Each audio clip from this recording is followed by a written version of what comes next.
The air conditioning in the corner office hummed at a crisp 68 degrees, but the woman seated across the mahogany desk didn't seem to notice. She wore a beige cardigan that had seen better days, the kind you'd find at a thrift store on Half-Price Tuesday. Her dark hair was pulled back in a messy bun, loose strands framing a face devoid of makeup. Plain. That was the word Dominic Thorne kept coming back to as he adjusted the cuffs of his bespoke Italian suit. Plain. 3 years of marriage, and she'd never once tried to fit the image he needed. Not for the galas, not for the investor dinners, not even for the Forbes photo shoot where they'd asked her to stand just outside the frame. The divorce papers sat between them like a dare. Dominic pushed the document forward with 2 fingers, careful not to disturb the fountain pen positioned at the exact angle his lawyer had suggested. Whitmore Hayes stood near the window, his $800 an hour presence filling the room with the scent of old money and older strategy. Security waited in the hallway. Dominic had insisted on that detail. You never knew how women would react when their meal ticket disappeared. The terms are generous, Katerina. He watched her face for the crack, the trembling lip, the pooling tears. Nothing. She looked at the papers the way someone might glance at a restaurant menu they weren't particularly hungry for. Her hands remained folded in her lap, still and composed. No ringing, no fidgeting. Just that unnerving calm that had always made him feel like she was waiting for something he couldn't see. A penthouse in Seattle. $10,000 a month for 5 years. You keep the Honda. He waited for gratitude, for the desperate scramble to negotiate, for something that would validate the knot of guilt sitting heavy in his stomach.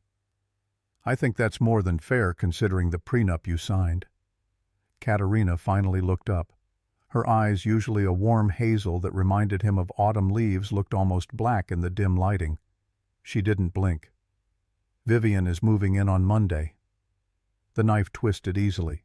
He needed her to be the crazy ex-wife. Needed the tears and the accusations so he could point to them later and say, "See, I had no choice. I need you out by Sunday night." Even Whitmore shifted uncomfortably. The lawyer had presided over 17 divorces in the past year alone, but something about the silence in this room made his professional detachment falter. The woman wasn't reacting. She was simply absorbing like a stone dropped into still water with barely a ripple. Monday, she repeated. Her voice wasn't shaky. It was level, cold, the temperature of a scalpel. Look, Kate, we've grown apart. The nickname felt foreign on his tongue now, though he'd whispered it into her hair on 1,000 nights. Back when she'd been the waitress who brought him coffee at 2 a.m. while he coded his way out of bankruptcy. Back when her smile had felt like the only warm thing in a city made of glass and steel. I'm running a global empire now. I need a partner who understands that world. You're happy with your books and your gardening. We're just different people. Different. She echoed the word like she was testing its weight. Then the corners of her mouth twitched and Dominic braced himself for the sobbing he'd rehearsed his response to 17 times in the mirror. Instead, she smiled. It wasn't a bitter smile. It wasn't sarcastic. It was the kind of smile a parent gives a toddler who claims they're running away from home. A smile of absolute pitying amusement. Katerina reached into her purse, a worn leather tote that embarrassed him every time she carried it in public, and pulled out a cheap ballpoint pen. Blue ink. Plastic barrel. The kind you got free at the bank. She didn't even glance at the gold Mont Blanc he'd positioned for her. Scratch. Scratch. Her signature appeared on the line in quick, efficient strokes. Katerina A. Ashford. The middle initial she'd never explained even when he'd asked during their engagement. She'd just smiled that same patient smile and said it was a family name. He'd stopped caring after that. Done. She slid the papers back across the desk, stood and smoothed down her skirt with hands that didn't tremble even slightly. The overhead light caught on her wedding ring, a simple platinum band he'd bought when he still had maxed-out credit cards, and a dream held together with ramen noodles and desperation. You're right, Dom. We are different. The use of his nickname felt like a goodbye to something he couldn't quite name. You chase value, I build it. Dominic frowned, the words not quite landing the way words should. What is that supposed to mean? Katerina walked toward the door, her cheap flats making no sound on the expensive carpet. "It means you should check the expiration dates on your contracts. All of them." She didn't look back. No tears, no begging, no fight. The door closed behind her with a soft click that felt louder than a slam. Dominic let out a breath he didn't know he'd been holding and slumped back in his chair. Nervous laughter bubbled up from somewhere near his ribs. "Well, Whitmore, that was easier than I thought." The lawyer was flipping through the signed papers, his brow furrowed in a way that made the creases in his forehead deepen into canyons.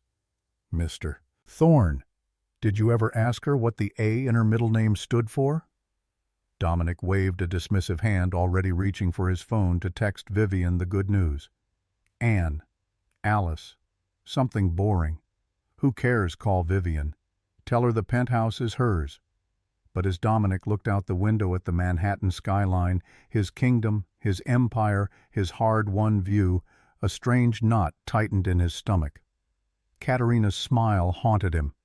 It wasn't the smile of a woman who had lost everything. It was the smile of a woman who had just been released from a cage. 5 years earlier, the coffee shop on Amsterdam Avenue smelled like burnt espresso and broken dreams. Dominic Thorne hunched over his laptop at the corner table, surrounded by empty cups and crumpled napkins covered in illegible code. His eyes burned from 18 hours of staring at a screen that kept showing him errors he couldn't fix.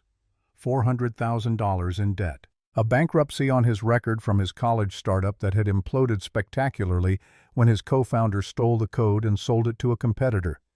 His apartment had been a couch in a friend's living room for the past 8 months. The cursor blinked at him like a judgment. "Can I get you anything else?" He looked up at the voice, ready to wave away another upsell attempt, and found himself staring at a woman who didn't look like she belonged in this part of the city. No designer athleisure. No carefully curated aesthetic. Just a simple white shirt and black pants, her dark hair pulled back in a practical ponytail. She held a coffee pot in one hand and a patience in her eyes that he'd never seen in New York before. "Just another coffee."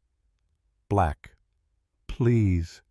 She refilled his cup without the theatrical pour he'd come to expect from baristas who thought they were artists. Just efficient, quiet. Then she glanced at his screen. "That's a nasty infinite loop you've got there." Dominic blinked. "What's your code?" Line 47. "You're recursing without a base case. It's going to eat your memory alive." He stared at her, then at his screen, then back at her. "You code a little. Have you tried routing the syntax through a nested conditional instead? Might give you the exit you need." She moved to the next table before he could respond, refilling coffee for a man who didn't look up from his newspaper. Dominic stared at line 47. She was right. He'd been staring at the same 20 lines of code for 3 hours, and a waitress had diagnosed the problem in 10 seconds. He fixed it. The program compiled. For the first time in 6 days, his software didn't crash. When she came back an hour later, he'd made actual progress. "That worked. Thank you." She smiled, and it wasn't the smile of someone waiting for a tip. It was genuine. "Glad I could help."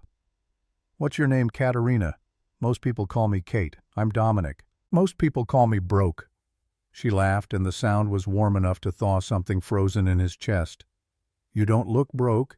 You look like someone who's about to solve something important." He wanted to believe her. 3 months later, Dominic's software had a name, Novatech, and a problem. He needed capital. $75,000 to keep the servers running and pay the contract developers who were threatening to walk. Every investor he pitched looked at his bankruptcy and his lack of pedigree and showed him the door before he finished his slide deck. Kate brought him coffee without being asked. She'd learned he took it black with exactly 1 sugar, a compromise he'd made with himself when he couldn't afford the fancy drinks anymore. Rough day. He'd started coming to the cafe every day. At first for the Wi-Fi, then for the quiet, eventually for her. Rough year.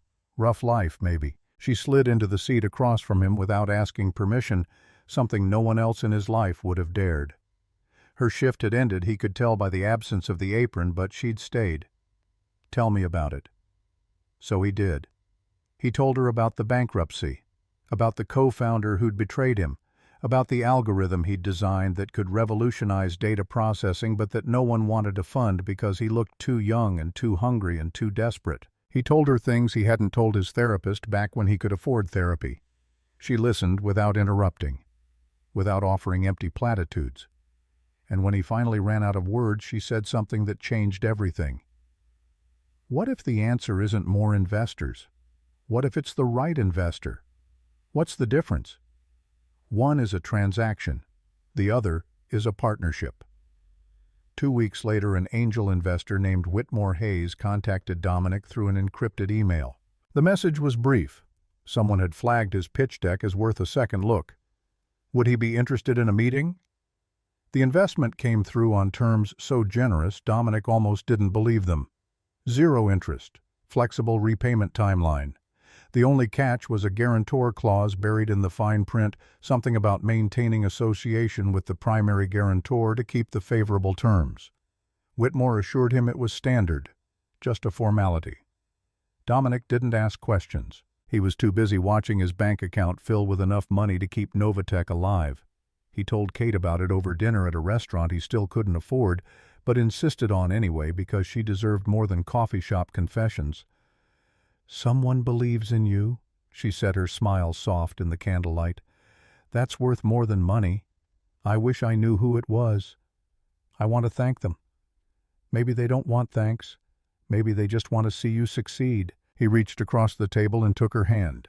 The ring he'd buy her 6 months later would be modest, purchased with the first real paycheck he'd ever earned.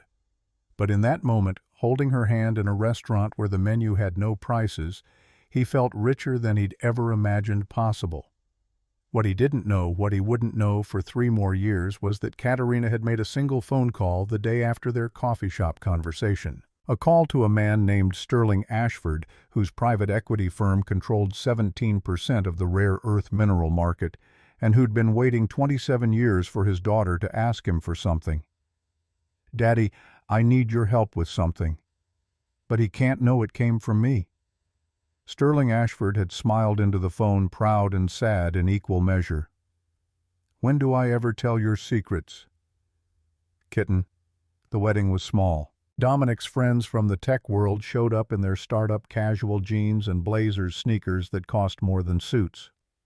Kate's side of the aisle held a handful of people she introduced as family friends, though Dominic noticed they all had the kind of quiet wealth that didn't need to announce itself. He was too happy to wonder why a waitress knew people who drove cars with diplomatic plates. The prenup signing happened in Whitmore Hayes' office 3 days before the ceremony. Dominic's lawyer, a public defender moonlighting for extra cash, looked nervous in the presence of someone who charged what Whitmore charged. "This is extremely favorable to you, Mr. Thorne," the public defender said, flipping through pages with increasing confusion. "Extremely. Are you sure you understand what you're agreeing to, Miss Ashford?" Katerina sat perfectly still in her chair, wearing the same beige cardigan she'd wear to 1,000 future events that required something nicer. She didn't look at Dominic. She looked at Whitmore, and something passed between them that Dominic couldn't read. "I understand perfectly." She signed without hesitation. Dominic signed with relief. Whitmore Hayes allowed himself the smallest smile, the kind that lawyers give when they know something their clients don't. The ceremony itself was perfect. Kate walked down the aisle in a simple dress that probably cost $300 but looked like $1 million in the way it moved when she walked. Dominic's breath caught when he saw her, genuinely caught, because in that moment she was the most beautiful thing he'd ever seen. He meant every word of his vows. She meant every word of hers, though she added a line that wasn't in the script: "I promise to build with you, not just for you." He kissed her, and the small crowd applauded, and he thought this was the beginning of everything good. What he didn't see was Sterling Ashford in the back row, wearing a perfectly ordinary suit that concealed the fact that he owned the building they were standing in. Sterling watched his daughter marry a man who didn't know her real last name, and he respected her wishes enough to stay silent. The test had begun. Year 1 of the marriage was the honeymoon that never ended. Novatech grew from a 3-person operation into a team of 15. Dominic worked 20-hour days and came home to find Kate awake reading on the couch in their modest apartment. She'd kiss him and make him tea and listen to him talk about cap tables and user acquisition costs. Sometimes she'd glance at his laptop and say things like, "Have you considered restructuring that database query? Looks like it's running nested loops." Or, "Your pitch deck buries the value proposition on slide 7. Investors decide in 3 slides. He'd try her suggestions and they'd work, and he'd chalk it up to fresh eyes. She was smart, his Kate, smarter than people gave her credit for. But she was a waitress, and he was building an empire, and somewhere in the back of his mind he started cataloging their differences instead of their connections. Year 2 brought the Forbes profile. The photographer wanted Kate in the shot standing beside him in the office he'd rented downtown. She showed up in the same cardigan, and the photographer's expression went from professional to pained. "Do you have anything else? Maybe something more polished?" "This is what I have." Dominic intervened. "Why don't you wait in the lobby, babe? This is really a solo shot anyway." She went without argument. The article came out with a full-page photo of Dominic alone, arms crossed, standing in front of floor-to-ceiling windows, with the city spread behind him like a conquered territory. The headline read, "The Boy Genius Who Came Back from Bankruptcy." There was no mention of the angel investor. No mention of the wife who'd suggested the pivot that saved them in month 4. No mention of the late nights when mysterious bugs in the code fixed themselves while Dominic slept.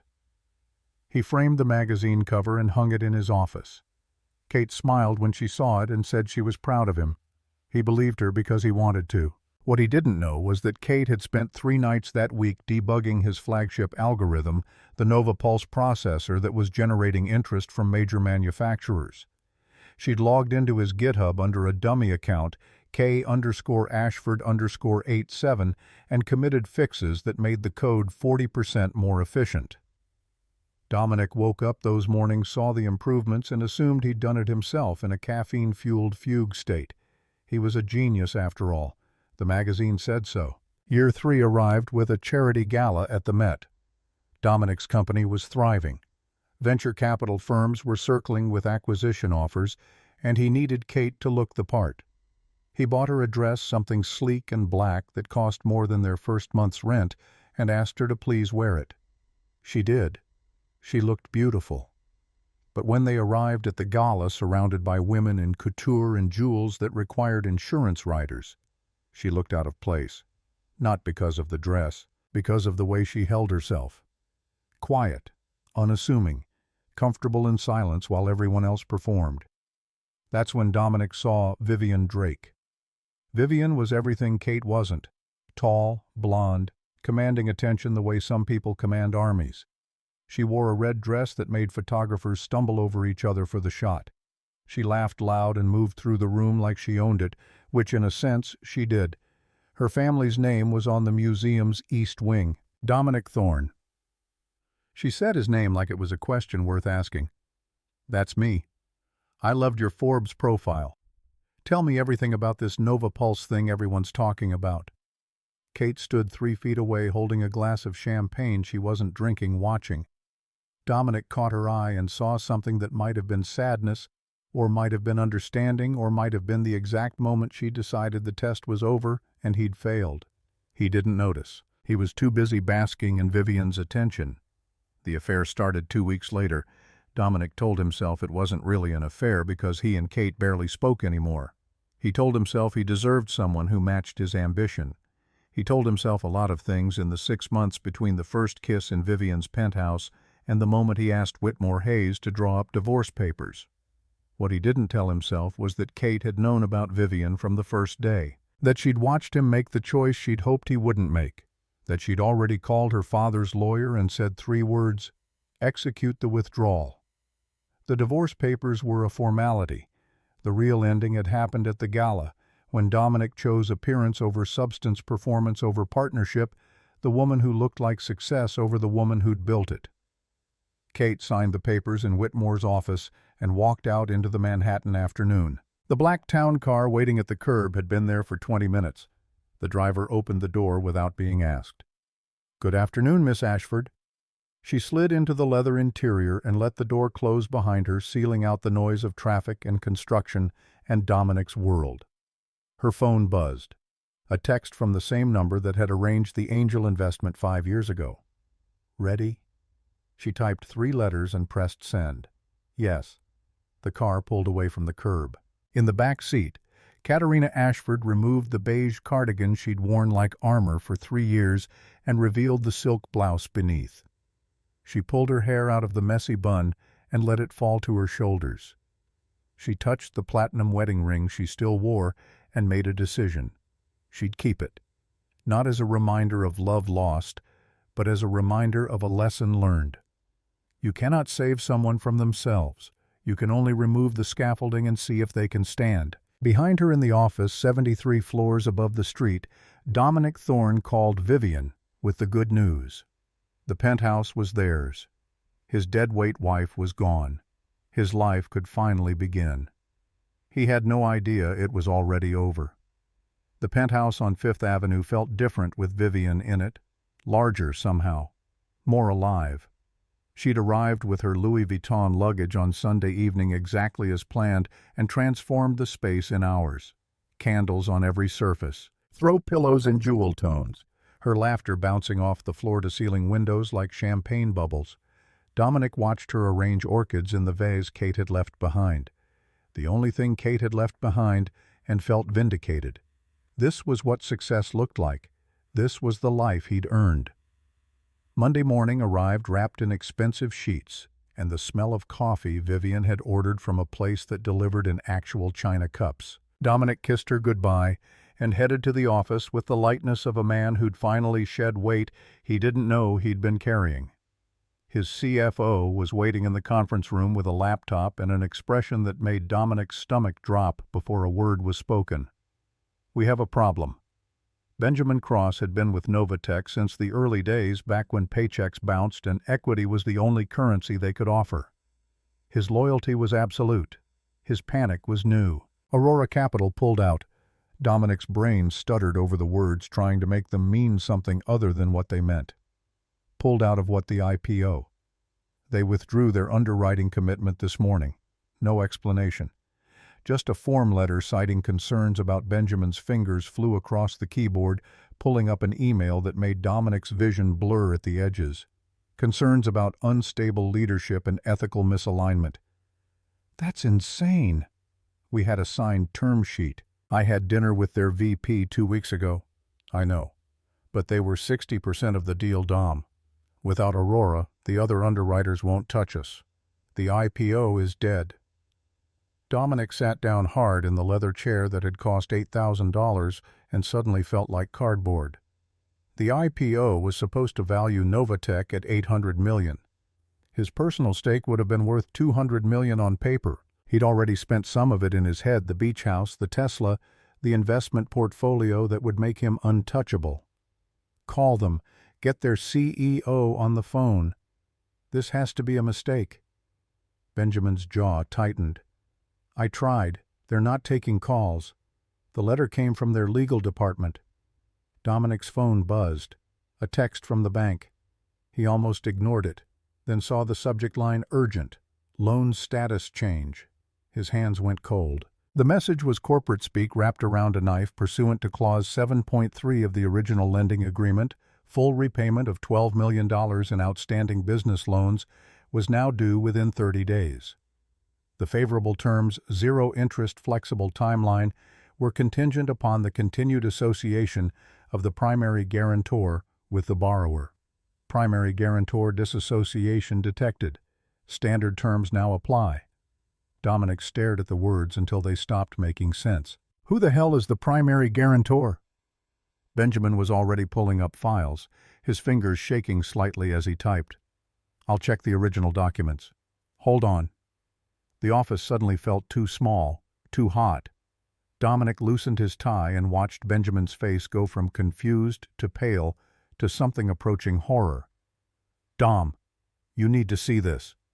The laptop screen showed a scanned document from 5 years ago. Dominic recognized his own signature at the bottom, young and confident and ignorant. Above it, in a space marked guarantor, was a name he'd never bothered to read. Katerina A. Ashford. That's impossible. Kate didn't have money. She was a waitress. Benjamin scrolled through more documents. Tax returns, bank statements, corporate filings. Every piece of favorable financing Novatech had received in its early years traced back to a guarantor named K.A. Ashford. Every angel investment, every bridge loan, every piece of capital that had appeared at exactly the right moment to keep them alive. How did I not see this? You signed the documents, Dom. We all did. But we were focused on the terms, not the source. Dominic's phone rang. The number was blocked. He answered anyway, desperate for something to make sense. Mr. Thorne, this is Janet from Metropolitan Property Services. We're scheduled to collect the furnishings from your residence this afternoon. Will you be available to provide access? Collect what furnishings? The items leased to you by Ashford Holdings, LLC. Our records show the lease agreement was terminated as of Saturday. We'll be removing all property between 2 and 5 p.m. There must be a mistake. I own that furniture. A pause. The sound of typing. No, sir. Our records show a commercial lease agreement signed in 2021. All items, sofas, beds, artwork, kitchen equipment are property of Ashford Holdings. The lease was contingent upon the continued residence of Miss Katerina Ashford at the address. She's no longer listed as a resident, so per the agreement the items revert to the lessor. Dominic hung up without responding. He walked to the window and looked down at the city 73 floors below. People moved like ants. Traffic flowed like blood. Somewhere down there, Kate was probably laughing. His phone buzzed again. A news alert. Breaking Novatech. Under investigation for intellectual property. Theft. The article loaded with agonizing slowness. Each word was a nail. A cease and desist letter filed this morning by Silent Sky Technologies, LLC, claims that the NovaPulse processor, the flagship product that put Novatech on the map, contains proprietary code owned by Silent Sky. The filing includes forensic evidence, GitHub commits dating back 4 years time-stamped and verified, showing that 73% of the NovaPulse algorithm was written by an account registered to K_Ashford_87. Dominic's knees gave out. He sat on the floor beneath the window and let his phone fall from his hand.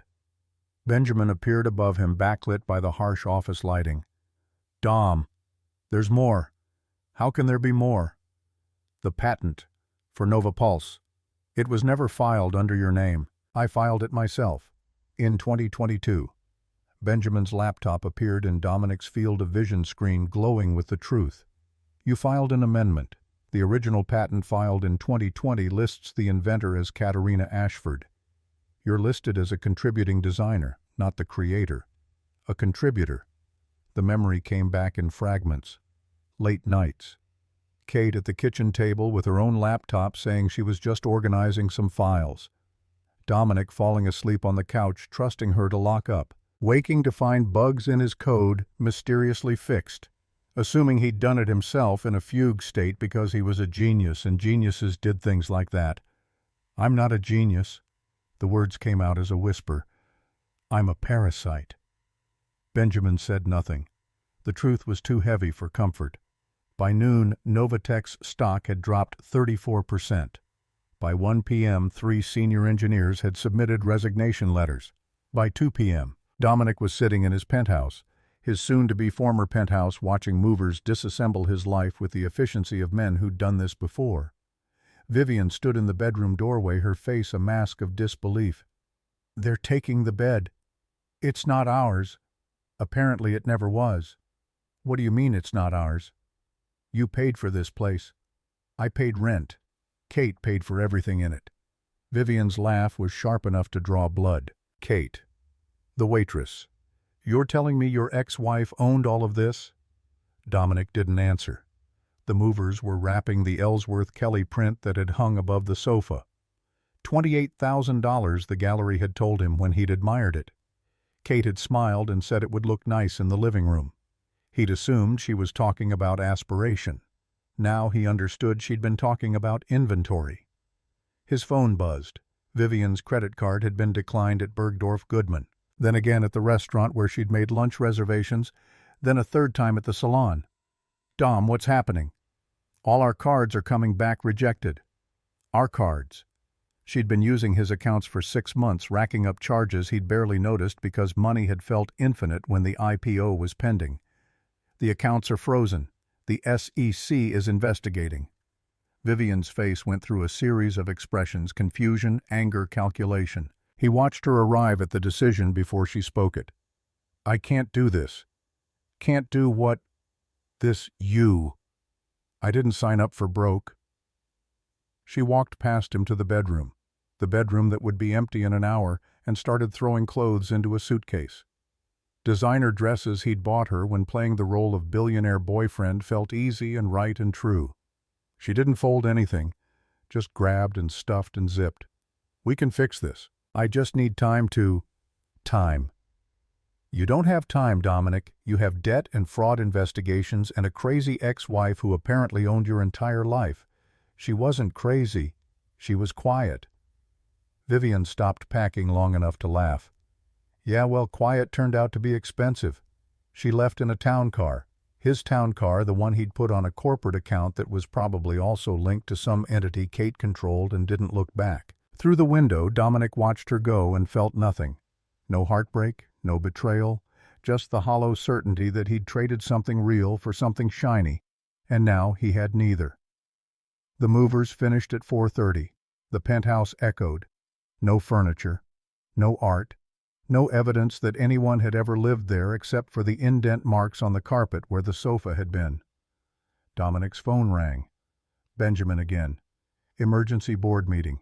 Tomorrow morning, 9 a.m. What for? They didn't say, but the major shareholders called it. Aurora Capital is on the list. Aurora Capital. The name that kept appearing like a ghost. The entity that had pulled the IPO. The entity that probably owned more of Novatech than Dominic wanted to know. He spent the night in a hotel. Not a nice hotel. The kind with thin walls and a vending machine that ate his last $20 bill without dispensing anything. He lay on sheets that smelled like industrial detergent and stared at the ceiling and tried to remember the exact moment everything had gone wrong.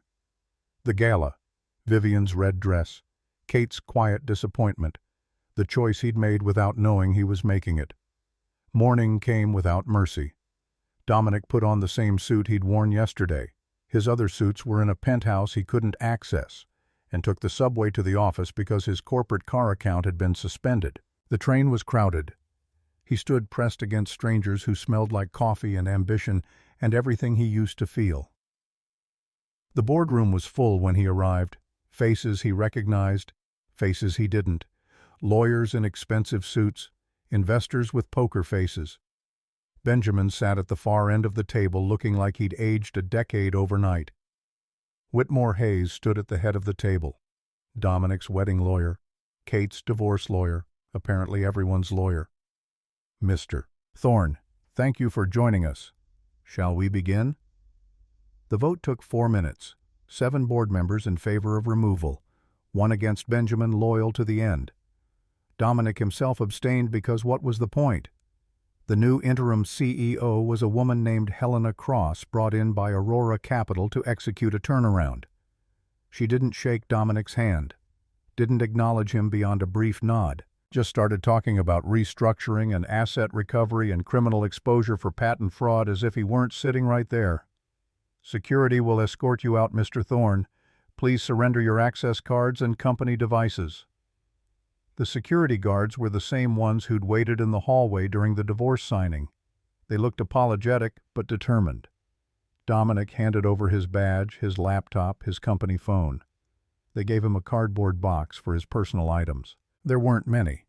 A photo of himself on the Forbes cover, a pen set someone had given him for his 30th birthday. A stress ball shaped like a brain that Kate had brought him as a joke once back when laughter between them still existed. The walk through the office was eternal. Employees stared. Some looked away. Someone had already changed the name on his office door. The glass walls he'd installed so everyone could see him working, see him leading, now just broadcast his humiliation to every person who'd once called him boss. Outside, the city continued without him. Taxis honked. Tourists took photos. The world kept spinning on an axis that no longer included his gravity. His phone buzzed. Not a company phone anymore. His personal cell, which he'd barely used in 3 years because the company phone had felt more important. A single text from an unknown number. "That's exactly why you failed." He knew without asking that it was Kate. Knew that she'd heard his drunk voicemail from last night, the one where he'd slurred something about how if he'd known she was rich, he would have tried harder, would have been better, would have chosen differently. Her response said everything. He hadn't failed because he didn't know she was wealthy. He'd failed because that was what mattered to him. The knowing, the transaction, the value proposition. Rain started to fall. Not the romantic kind from movies. The cold urban kind that soaked through insufficient clothing and pooled in potholes. Dominic stood on the corner outside his former office building and let it fall. His phone rang. He almost didn't answer. Then saw it was his mother, and some instinct toward maintaining the facade made him pick up. "Sweetheart, I just saw the news. About the investigation. Are you okay?" The concern in her voice cracked something in his chest. "I'm fine, Mom. The reporters are calling it fraud. They're saying you stole the code from your own wife, ex-wife." A pause. Breathing on the line. "Dominic, did I what steal from her?" He opened his mouth to deny it, to explain, to spin the narrative the way he'd learned to spin everything. But standing in the rain with nothing left to protect the truth slipped out. "I didn't steal it. She gave it to me, and I didn't even notice." He hung up before she could respond, stood in the rain until his suit was ruined and his shoes were soaked through. A homeless man approached with a cup and a hopeful expression. Dominic reached for his wallet and found $3 bills and a maxed-out credit card. He gave the man all of it. The bills, the card, everything. The man looked confused. "Sir, this card's no good. Neither am I." 5 days after the board meeting, Dominic received an invitation that felt like a summons. The Metropolitan Annual Gala. Black tie. He didn't have black tie anymore. The movers had taken his tux along with everything else. But he had a friend who owed him a favor, and the favor came in the form of an ill-fitting rental and a +1 he didn't have. He went anyway. Crashed, really slipping past the ticket checkpoint with a group of loud investors who assumed he belonged. The ballroom blazed with wealth. Crystal chandeliers, champagne fountains, women in gowns that cost more than most cars. Men in custom tuxedos discussing mergers the way other people discussed weather. Dominic grabbed a drink from a passing tray and tried to blend into the marble. He'd come for one reason: Kate would be here. She had to be. This was the same gala where he'd met Vivian, where he'd made the choice that destroyed everything. He needed to talk to her, to explain, to beg if necessary. The crowd shifted. A ripple of attention moved through the room like wind through wheat. Everyone turned toward the grand staircase. She descended like something out of a dream he didn't deserve to have. Navy velvet that caught the light and held it. Sapphires at her throat that made the chandeliers look dim. Her hair, no longer in a messy bun, fell in dark waves to her waist. She moved with a grace that didn't come from lessons. It came from certainty, from knowing exactly who she was and no longer hiding it. A man walked beside her, older, distinguished, wearing a tuxedo that whispered old money and older power. His hand rested lightly on her arm, protective but not possessive. The room went silent. Actual silence. Then the whispers started. "Is that the Ashford daughter? I didn't know the Ashfords were in New York. Sterling Ashford, in person. I thought he never left Denver." Dominic felt the floor tilt beneath him. Ashford. The name from the loan documents, from the furniture lease, from the patent filings. Not just Kate's maiden name. A dynasty. She reached the bottom of the stairs. The crowd parted. She walked through them like Moses through the Red Sea, and Dominic found himself moving toward her without permission from his brain. "Kate." His voice came out strangled. She stopped, turned, looked at him with eyes that held no warmth, no anger either, just a terrible final indifference. "Hello, Dominic. We need to talk, please. I can explain." "There's nothing to explain. You made your choices. I removed my support, cause and effect. You lied to me. You pretended to be nobody." The man beside her stiffened. Kate put a hand on his arm, gentle and restraining. Dominic noticed the man's cufflinks. Ashford Minerals, the logo he'd seen on the corporate documents, the company that controlled 17% of the rare earth market, the company worth more than most countries. "I gave you 3 years to love someone real?" Kate's voice cut through his spiral. "You chose to love a reflection. That was your test. You failed." Test. Is that what our marriage was to you? Some sick experiment. Life is a test. Dominic, character is the exam. You cheated on every question. She turned to walk away. Dominic grabbed her wrist without thinking, desperate and drowning and completely out of moves. The room froze. Cameras flashed. The man beside her moved with shocking speed, his hand closing on Dominic's wrist hard enough to make bones creak. "Remove your hand. Now." His voice carried the weight of mountains, of money so old it had forgotten its origins, of power that didn't need to be loud. Dominic let go. His hand fell to his side, useless and empty. Kate looked at him one last time. "I tested whether you could love someone without their net worth. You failed spectacularly. I've arranged a fresh start. Don't waste it." She walked away. The man followed. The crowd closed behind them like water. Dominic stood alone in the center of the marble floor, surrounded by people who pretended not to see him. A waiter approached with a tray of champagne. He took a glass and drained it, hoping for numbness. Found only clarity. He'd lost everything. The company, the money, the woman who'd actually loved him before he became someone worth loving. And he'd lost it all by winning exactly what he'd thought he wanted. Someone grabbed his arm, not gentle. He turned to find a security guard in a suit too nice to belong to regular security. "Mr. Thorne, you need to come with me." Outside, the rain had returned. The guard walked him to a black town car idling at the curb, the rear window lowered. Whitmore Hayes sat in the back holding a manila envelope. "Miss Ashford asked me to give you this." Dominic took the envelope with shaking hands. Inside, a plane ticket to Omaha, Nebraska.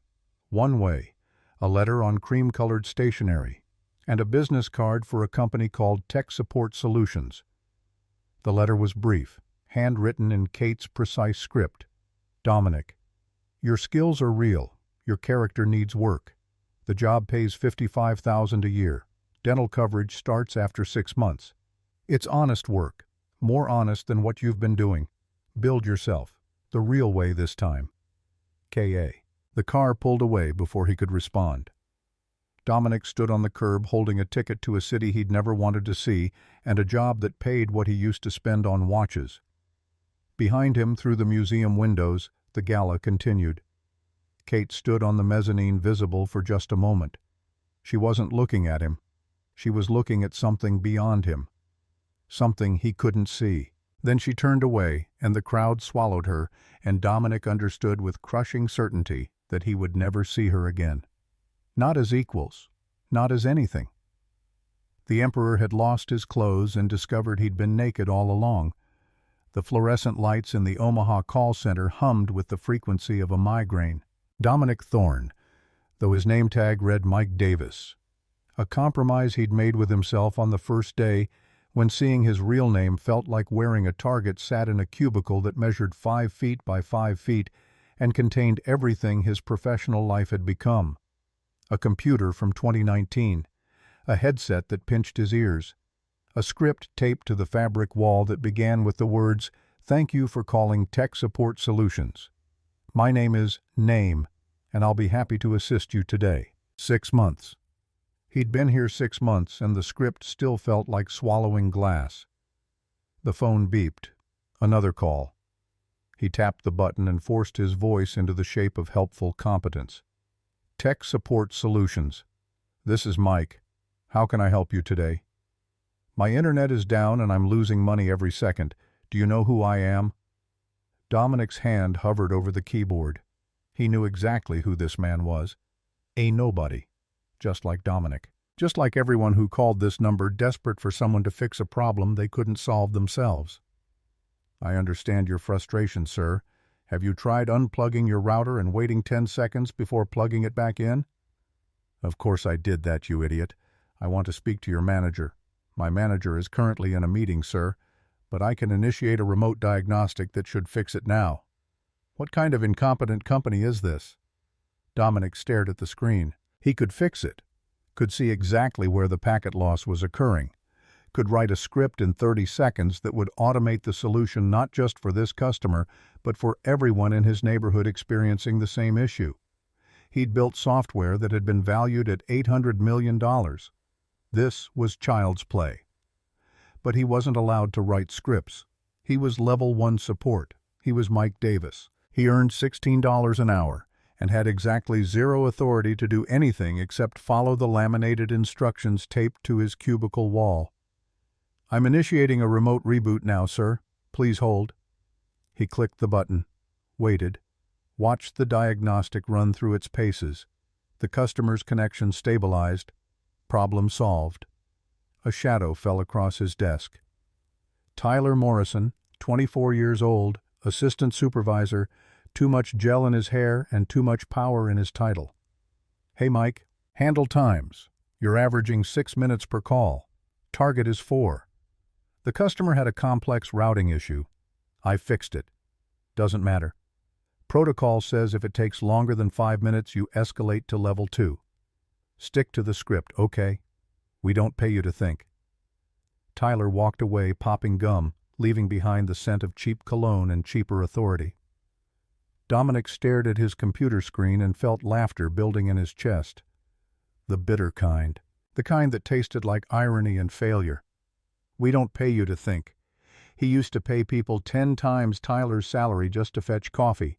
He used to command boardrooms. He used to be a visionary. Now he was a metric. Lunch arrived at 12:30. Exactly 12:30. Not 12:29. Not 12:31. The call center ran on schedules so precise they felt like punishment.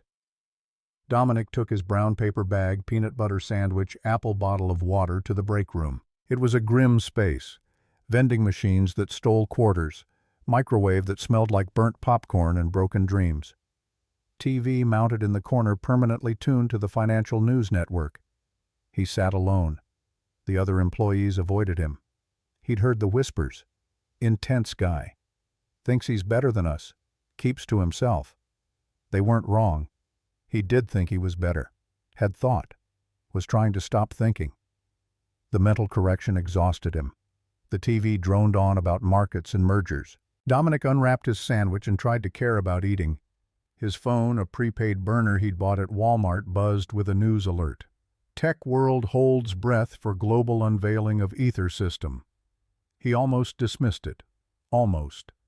Then saw the name in the subtitle, Revolutionary Quantum Processing Architecture from newly rebranded Ashford Aurora Group to replace Silicon Standard within 5 years. Chairwoman and Chief Architect Katerina Ashford to unveil system today. The sandwich turned to paste in his mouth. He forced himself to swallow. Looked at the TV. The break room had gone quiet. Even the card players in the corner had stopped to watch. Kate walked onto a stage that looked like it belonged in a cathedral. Thousands of people. Camera flashes like stars. She wore a white suit, not beige, not navy, but brilliant white that made her look like the future itself had taken human form. The crowd roared. She raised one hand, and they went silent. Actual silence. Dominic had never commanded a room like that. Had never understood that real power didn't need volume. Thank you.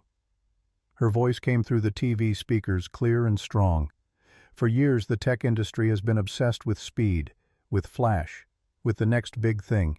We chased valuation over value, image over integrity. Dominic's chest tightened. She wasn't looking at the camera, wasn't looking at him.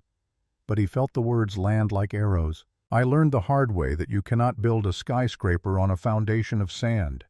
The ether system isn't just code. It's a promise that technology serves humanity, not the ego of the creator. The screen shifted to show technical specs. Dominic leaned forward despite himself. The architecture was brilliant, elegant. Exactly what he'd tried to build with Novapulse but couldn't because he'd lacked the discipline. the soul, the foundation. This system was co-authored by the Ashford Foundation's new scholarship program. We found brilliant minds in places the industry usually ignores. Single mothers, veterans, high school dropouts with a knack for logic. Kate smiled. The same smile she'd given him in the lawyer's office. The smile of someone who'd figured out the answer while everyone else was still reading the question. We don't look for rock stars. We look for partners. The camera cut to the audience. Dominic recognized faces. His former VP of marketing, his lead engineer. People who'd resigned from Novatech and apparently found better employers. They were clapping, standing, celebrating a woman who'd been invisible for 3 years and was now rewriting the rules of an entire industry. The interviewer asked a question Dominic couldn't hear over the rushing in his ears. Kate's expression shifted, became neutral, professional. Miss Ashford, there are rumors that this project was initially conceived during your previous marriage to Dominic Thorne. Is there any truth to that? The break room went dead silent. Every eye turned to Dominic. The weird guy. The intense one. The one who looked vaguely familiar in a way no one could place until this exact moment. On screen, Kate didn't hesitate. Didn't flinch. Dominic Thorne had ideas. But ideas are cheap. Execution is expensive. And character. Character is priceless. She turned back to the audience. Next question. Dismissed. Not destroyed. Not humiliated. Just categorized as irrelevant and moved past like a line item in a budget that didn't make the final cut. Someone in the break room laughed. Not cruel, just surprised. Hey Mike, didn't you say your last name was Davis? Dominic stood, threw his half-eaten sandwich in the trash, walked back to his cubicle without answering. The headset was blinking, another call waiting. He put it on and pressed the button. Tech Support Solutions. This is Mike. The voice on the other end screamed about a printer jam and a flight to catch. Dominic walked her through the paper tray release, fixed her problem in 90 seconds. She thanked him with genuine relief. He disconnected and stared at the fabric wall of his cubicle. Pinned there, coffee-stained and bent, was the Forbes magazine cover from 3 years ago. The boy genius who came back from bankruptcy. His face, his office, his empire. None of it real, all of it borrowed. Every brick in that empire placed by hands he hadn't noticed because he'd been too busy admiring the view. His drawer was slightly open. Inside, buried under training manuals and forgotten pens, was the envelope from the gala. He'd carried it from New York to Omaha like a talisman, had never opened the letter inside. Just the ticket, just the job offer. The letter had felt too heavy to read. Now, with Kate's voice still echoing in his head, he pulled it out. Cream-colored stationery. Ashford letterhead embossed so subtly you had to hold it to the light to see it.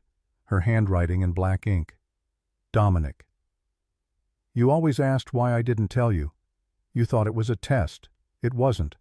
I didn't tell you because I wanted to protect you. The weight of my name is heavy. It crushes people who aren't ready for it. I thought if we built something real first, a love based on partnership, not power, you'd be strong enough to carry it with me. I was wrong. Not about you. About timing. You didn't want to carry the weight. You just wanted to stand on top of it. I hope you find what you're looking for in the quiet. The noise never suited you anyway. P.S. The A stood for Althea, Greek for truth. You never asked. He read it 3 times, then a 4th. The word truth sat in his chest like a stone. He'd spent 3 years married to a woman whose middle name meant truth, and he'd never cared enough to ask what the A stood for. Had never asked her favorite color, had never asked about her family beyond the vague mentions of parents who lived out west, had never asked what she wanted from life beyond being his wife, as if being his wife was the ceiling of her ambition rather than the floor. The phone beeped.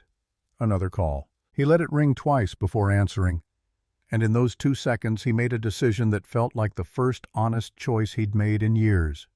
He would stay. Not because he had no other options, though that was true. Not because he was too broken to leave, though that was also true. but because for the first time in his adult life he was doing something that required him instead of using him. These calls weren't about building an empire. They were about solving problems for people who needed help. Small problems. Unglamorous problems. Problems that mattered precisely because they were small. Tech Support Solutions. This is Mike. How can I help you today? The months blurred together in a way that time does when you stop trying to outrun it. Fall turned to winter. Winter to spring. Dominic's life developed a rhythm that felt almost peaceful in its predictability. Wake at 6. Coffee at the diner on Dodge Street where the waitress knew he took it black with 1 sugar. Work from 8 to 5. Community college on Tuesday and Thursday nights relearning the coding fundamentals he'd faked his way through the first time. Therapy on Wednesdays. Court mandated after he'd shown up at Kate's New York office building 3 times in 1 week back in the early days when desperation made him stupid. The therapist's name was Dr. Ellen Park, and she didn't let him get away with anything. You're describing your ex-wife as if she betrayed you. She lied about who she was. Did she? Or did you never ask? Dominic had stormed out of that session. Came back the next week because the alternative was admitting he couldn't handle even this small requirement. By month 4, he'd stopped fighting her observations. By month 6, he'd started believing them. You spent 3 years married to a woman you didn't know. That's not her failure, Dominic, that's yours. The words should have hurt. Instead, they felt like relief, like finally getting a diagnosis after years of mystery symptoms. Spring brought unexpected warmth and a promotion he hadn't asked for. Senior support specialist. $2 more per hour. A nameplate on his cubicle that still read Mike Davis because changing it would require explanations he wasn't ready to give. Tyler called him into the management office, a glass box that overlooked the call floor like a fishbowl of authority, and delivered the news with the grudging respect of someone who'd realized the weird, intense guy actually knew what he was doing. Your customer satisfaction scores are highest on the floor, 97%. People specifically request you in the follow-up surveys. Dominic shrugged. I just listen to what they're actually asking for instead of what the script assumes they need. Yeah, well, whatever you're doing, keep doing it. Also, we're moving you to Tier 2. More complex issues. $22 an hour. It was the first raise Dominic had received in his entire professional life that wasn't tied to equity or stock options. The first pay increase that reflected actual work instead of perceived potential. He took it without negotiation, without demanding more. Just took it and said thank you and meant it. The diner on Dodge Street became his sanctuary. Every morning, 6:30, he'd sit in the same booth and watch the city wake up through windows that needed cleaning. The waitress's name was Juliet Brennan, and she had the kind of tired eyes that came from working double shifts and raising a kid alone. She poured his coffee without being asked. Black with 1 sugar. Knew not to make conversation before he'd had at least half a cup. Knew to bring him the newspaper even though he rarely read past the headlines anymore. Small kindnesses that felt enormous when your life had been stripped down to basics. One morning she sat down across from him during the lull between breakfast rush and lunch prep. Her son sat in a corner booth doing homework with the focused intensity of a 10-year-old who took school seriously. Can I ask you something? Dominic looked up from coffee that had gone cold while he stared at nothing. Sure. Marcus keeps asking me about coding. Says he wants to build video games. I don't know anything about that stuff. I saw you working on a laptop here sometimes. You know computers? A little. Could you maybe show him some basics? I can't pay much, but I could comp your meals for a month. Dominic glanced at the kid. Skinny. Glasses too big for his face. The kind of focused energy Dominic remembered from his own childhood back when problems had solutions and solutions made sense. I'll do it for free. Bring him by on Saturday mornings. 9 o'clock. Juliet's smile was grateful enough to hurt. Thank you. Really. The lesson started the following Saturday. Marcus arrived with a spiral notebook and questions that poured out faster than Dominic could answer them. What's a variable? How do loops work? Can you really make a computer do anything if you know the right commands? Dominic showed him the basics. Python. Simple print statements. The joy of making a computer respond to your instructions. The kid absorbed it like water in drought, taking notes in handwriting that was surprisingly neat for someone his age. By the 4th lesson, Marcus was writing simple programs. By the 8th, he'd created a text-based adventure game that was crude but functional. By the 12th, he'd debugged his own code without asking for help. "You're good at this." Dominic handed back the laptop where Marcus had been working through a challenge. "You've got instinct. That's rarer than you think. My mom says you used to do this for real, like as a job." Dominic paused.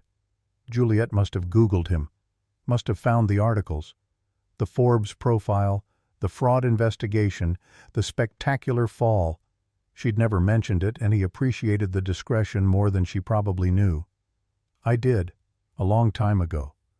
"What happened?" "What happens to everyone eventually.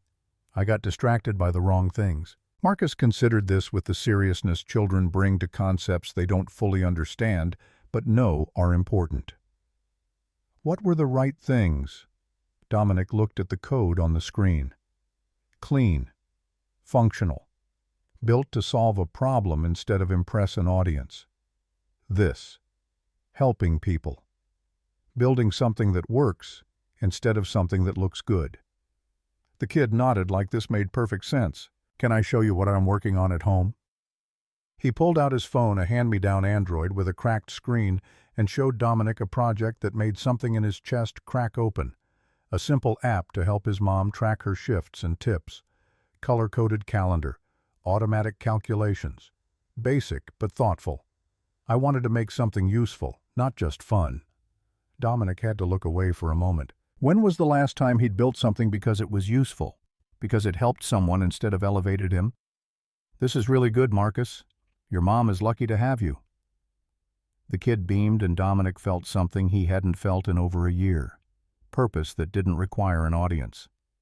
1 year and 3 months after the divorce, Dominic's life had settled into a shape that would have horrified his younger self, but brought his current self something adjacent to peace. He lived in a 1-bedroom apartment in a complex that advertised affordable luxury and delivered neither. His furniture came from IKEA, assembled by his own hands on a Saturday when he'd had nothing else to do.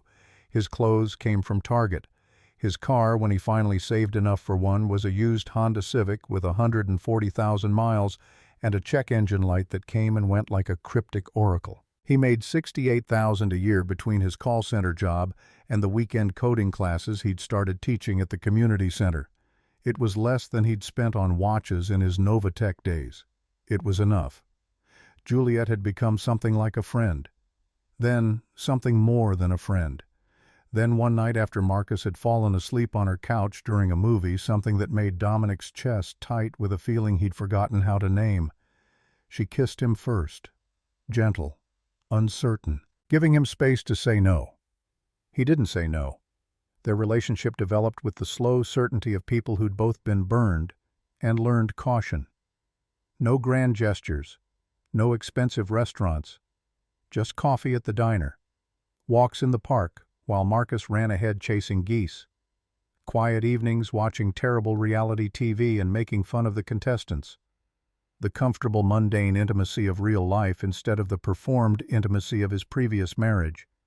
"I know who you used to be," Juliet said it one night while they sat on her apartment steps watching Marcus practice skateboarding in the parking lot. 3 months into whatever they were calling this, she'd finally decided to address the elephant that had been sitting politely in the corner. "I Googled you after that first lesson. Saw the articles." Dominic's stomach dropped. And I figured if you wanted to talk about it, you would. Everyone's got a past. Mine's got an ex-husband who split when Marcus was 2 and never sent a single child support check. We all rebuild." She took his hand. Her fingers were rough from restaurant work. Real. Solid. "I'm not that person anymore," he heard himself say. "The person in those articles. I'm trying not to be. I know. That's why I'm still here." Marcus fell off his skateboard with a dramatic yelp. They both stood, automatically parental instinct kicking in before conscious thought. The kid popped up laughing, uninjured, already positioning for another attempt. Juliet squeezed Dominic's hand once before letting go. "You're good with him.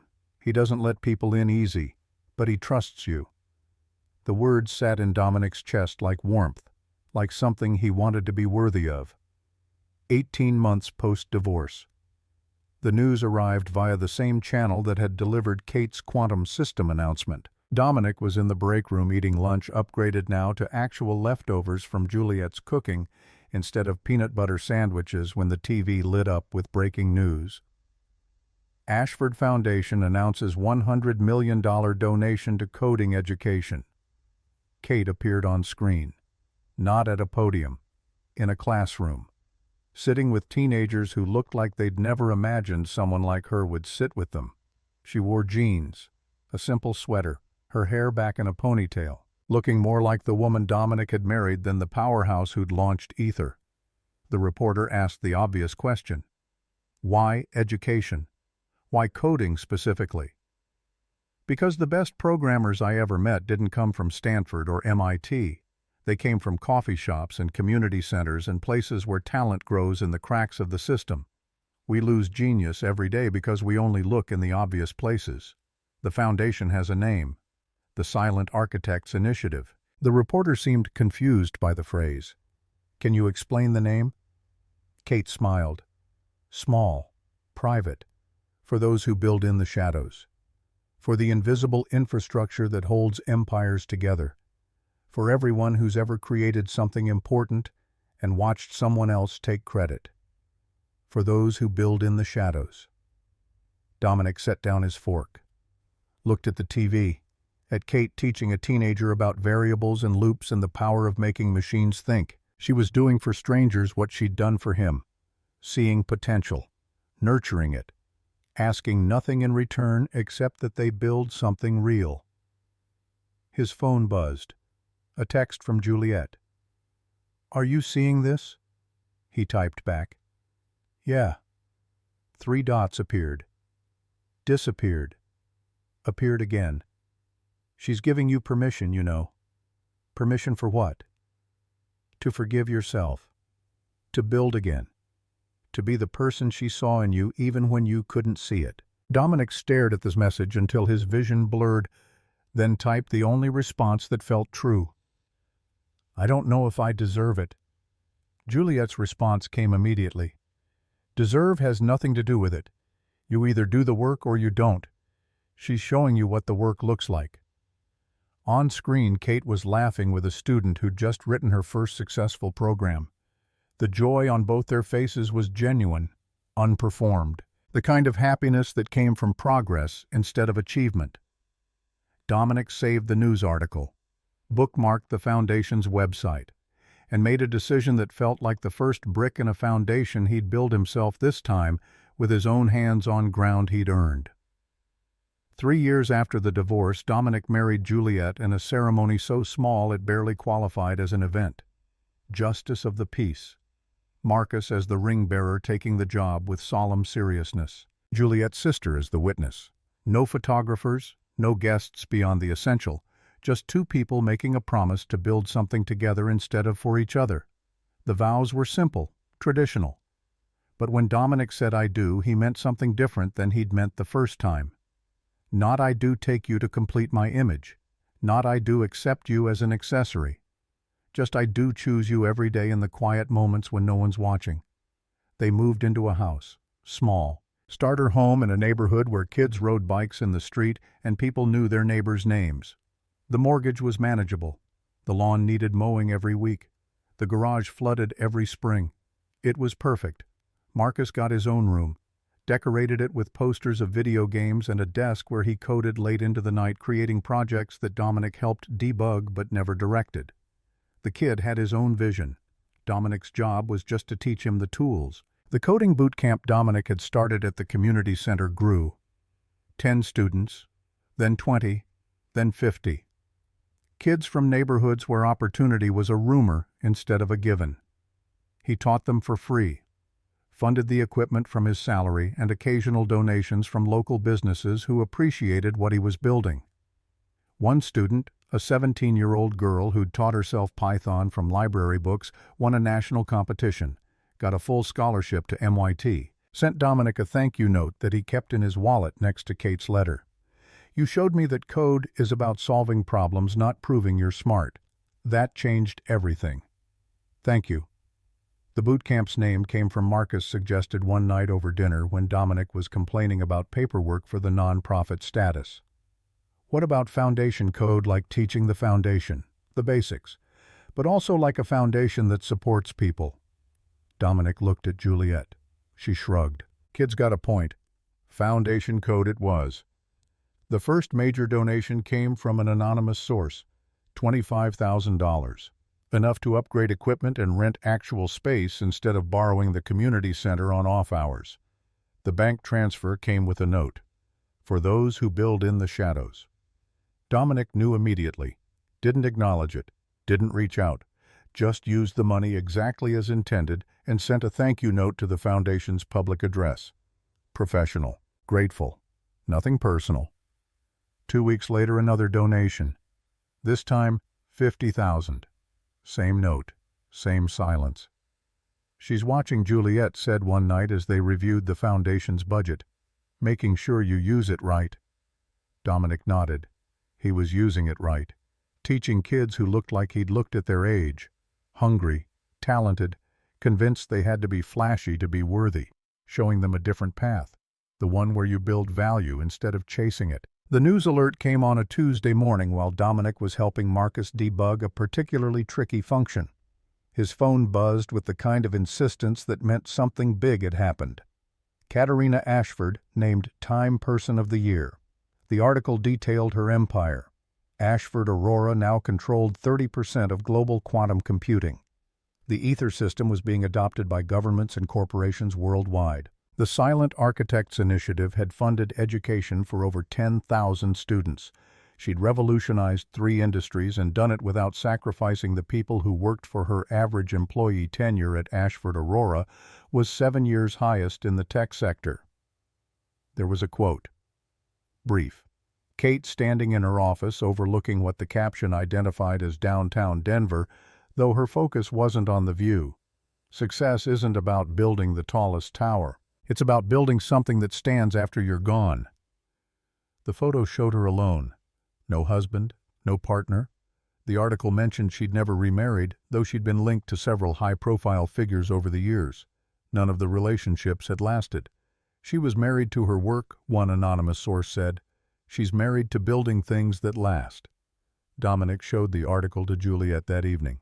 She read it while stirring pasta sauce, Marcus doing homework at the kitchen table behind them. Does it bother you that she's still alone? Juliet's question was gentle. Not jealous, just curious about the complicated mathematics of his past. It makes me sad. She deserved someone who could match her, who could build with her instead of using her as scaffolding. Maybe she found something better than a partner. Maybe she found herself. The words sat heavy in the kitchen air, mixing with the smell of garlic and the sound of Marcus muttering through algebra problems. Dominic thought about the woman who'd sat across from him in a coffee shop 8 years ago and seen potential he didn't know he had. The woman who'd spent 3 years building his empire while he took credit. The woman who'd walked away with grace and given him exactly what he needed instead of what he deserved. I hope she's happy. The words came out more honest than he'd intended. I really do. Juliet kissed his cheek. I know. That's how I know you've changed. The letter arrived on a random Thursday in October, 4 years and 2 months post-divorce. Not email, not text, physical mail, cream-colored envelope, Ashford Foundation return address. Dominic's hands shook as he opened it. Inside was an invitation. The Silent Architects Initiative was hosting its annual gala in Chicago, celebrating 5 years of impact. Over 12,000 students funded, hundreds of success stories. Would he like to attend as a guest of honor? His foundation code program had been flagged as exemplary work in the field. Guest of honor. His first instinct was to decline, to avoid the possibility of seeing Kate in person, of having to face the woman he'd failed while standing in the wreckage he'd rebuilt into something smaller but more honest. His second instinct was the one he followed. He bought a suit. Not expensive, Just clean. Took a day off work, flew to Chicago on a ticket he paid for himself, checked into a modest hotel, stood in front of the bathroom mirror and tried to remember who he was now versus who he'd been. The gala was nothing like the Met Ball where he'd grabbed Kate's wrist and humiliated himself in front of everyone who mattered. This was smaller, more intimate, held in a renovated warehouse that had been converted into an event space without losing its industrial bones. The people here weren't billionaires showing off wealth. They were educators, programmers, students whose lives had been changed by access to knowledge. Kate stood near the back talking to a teenage boy who was explaining something with wild hand gestures. She wore slacks and a simple blouse. No sapphires, no designer gown, just herself listening with the full attention that Dominic remembered from coffee shop conversations a lifetime ago. He didn't approach, just watched from across the room as she moved through the crowd, shaking hands, asking questions, remembering names. She was exactly what he'd failed to let her be when they were married fully herself. The program started, speeches from students who'd gotten jobs at major tech companies, from a single mother who'd retrained as a software developer, from a veteran who'd found purpose in code after struggling with civilian life. Each story was a brick in the foundation Kate had built, each success a testament to seeing potential in shadows. Then Kate took the stage. No grand entrance. Just walked up and took the microphone like it was a conversation instead of a performance. 5 years ago I started this foundation because I'd spent 3 years watching brilliance go unrecognized, watching people build empires for others and receive nothing but dismissal in return. I wanted to change that, to shine light in the corners where talent grows despite the odds. She paused, looked out at the audience. For a moment, just a moment, her eyes found Dominic's. We've funded 12,000 students. But the number I'm most proud of is different. 47 of our alumni have started their own teaching programs, have taken what they learned and turned around to teach others. That's the real success, not creating individual genius, creating a chain of investment that compounds forever. The room applauded. Kate smiled, then introduced the next speaker, a young woman who'd coded her way out of homelessness and now ran a nonprofit serving the same population. After the formal program ended, the crowd mingled. Dominic stayed near the edges talking to a teacher who'd brought her entire computer science class. He was genuinely engaged in the conversation about curriculum development when he felt someone approach from his left. "You came." Kate's voice, unchanged, still carrying that note of certainty that had always made him feel like she knew answers he hadn't thought to ask. He turned. She looked older, not in a bad way, in the way people look when they've lived fully instead of carefully. Lines at her eyes from smiling, presence that came from knowing exactly who she was. "I got the invitation. My program is apparently exemplary." It is. Foundation Code. Teaching kids the fundamentals while building their confidence. Funded entirely by your salary and local donations. You're doing good work, Dominic. The use of his real name felt like absolution. "Thank you for the anonymous donations. I know they came from you." Kate's smile was small, pleased to have been caught. "You used them well. That's all I cared about." They stood in silence for a moment, the comfortable kind. The kind they used to share in coffee shops before everything got complicated. "I read your letter, the one from the gala. I've probably read it 1,000 times. Did it help?" "It did, eventually, after I stopped being angry and started being honest. That's all I wanted, honesty instead of performance." Dominic looked at her, really looked, at the woman who'd given him everything and asked only to be seen, who'd built his empire and let him take credit because she'd been testing something more important than business acumen. "I'm sorry for not asking about Althea, for not asking about anything, for treating you like an accessory instead of a partner." Kate's eyes softened. "I know. I've watched you rebuild. The call center, the classes, the genuine work.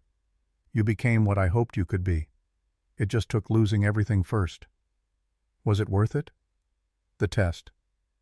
She considered the question with the seriousness it deserved. "For you, yes. You needed to fall to find your foundation. For me," she paused, I spent 3 years hoping you'd choose love over image. When you didn't, it hurt. But it also freed me to stop waiting for someone else to validate my worth. Are you happy? The question surprised them both. Kate laughed. Soft, real. I'm building things that last, investing in people who remind me why any of this matters. I have purpose without performance. So yes, I'm happy. Are you? Dominic thought about Juliet, about Marcus, about the kids in his boot camp who looked at him like he'd handed them keys to kingdoms, about the modest house with the flooding garage and the life that would never make headlines but felt more real than anything he'd experienced in his Empire days. Yeah, I think I am. Good. That's all I wanted, for both of us. She touched his arm. Brief. Friendly. Then someone called her name from across the room and she excused herself, walked away without drama, without looking back, just moved on to the next conversation, the next student, the next piece of the foundation she was building. Dominic stayed for another hour, talked to more teachers, more students, exchanged contact information with people doing similar work, then slipped out into the Chicago night and walked back to his hotel along streets that glittered with October rain. His phone buzzed. Juliet. How'd it go? He typed back. Better than I deserved. 3 dots. Then, you keep saying that. Maybe start believing you deserve good things. He stared at the message, at the reflection of streetlights in puddles, at the ordinary magic of a city at night when you're not trying to conquer it. Maybe he did deserve this. Not because he'd earned redemption through suffering, but because he'd done the work, had shown up, had rebuilt himself brick by brick in the shadows, creating value instead of chasing it. The flight home the next morning was unremarkable. Coach seat. Crying baby 3 rows back. Landing gear that shuddered on descent. Dominic didn't mind. Watched the clouds and thought about foundations, about the invisible architecture that held buildings up, about the people who built in shadows while others took credit for the view. Marcus met him at the airport. Juliet had to work, so she'd sent their son with the car and instructions to drive carefully. The kid was 15 now, learner's permit burning a hole in his wallet. Pride in being trusted with this responsibility. How was Chicago? Dominic thought about Kate, about the gala, about the moment when she'd touched his arm and he'd felt forgiveness he hadn't asked for but needed anyway. Exactly what I needed it to be. Did you see her? Yeah. And she's doing exactly what she was meant to do, building things that last, investing in people instead of chasing headlines. Marcus navigated the parking garage with exaggerated care. Sounds like she figured it out. She always knew. I just wasn't paying attention. The drive home took 40 minutes. Marcus talked about his latest coding project, an app to help small businesses manage inventory. Dominic listened and offered suggestions, and felt gratitude for this strange, rebuilt life where his greatest accomplishment was helping a 15-year-old debug functions. Juliet was waiting when they got home. Dinner on the stove, house smelling like garlic and herbs and the accumulated comfort of a life built on honest foundations. She hugged him without asking for details, just held him and knew without words that something had shifted. Some final piece had clicked into place. That night, while Juliet slept beside him and rain tapped against windows that needed replacing, Dominic pulled out his laptop, opened a blank document, and started writing. Not code. Words. A guide for his students. The things he wished someone had told him when he was starting out, not about syntax or algorithms, about character, about building things that last, about the difference between value and valuation.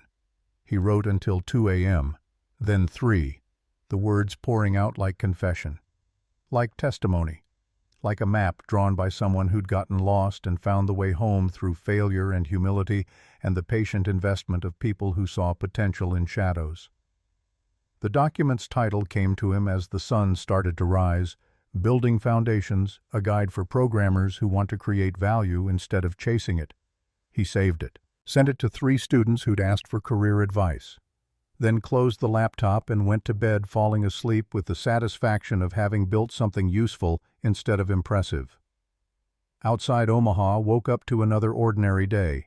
Traffic and construction, coffee shops and call centers, the unremarkable rhythm of a city where people built lives one brick at a time in shadows without spotlights.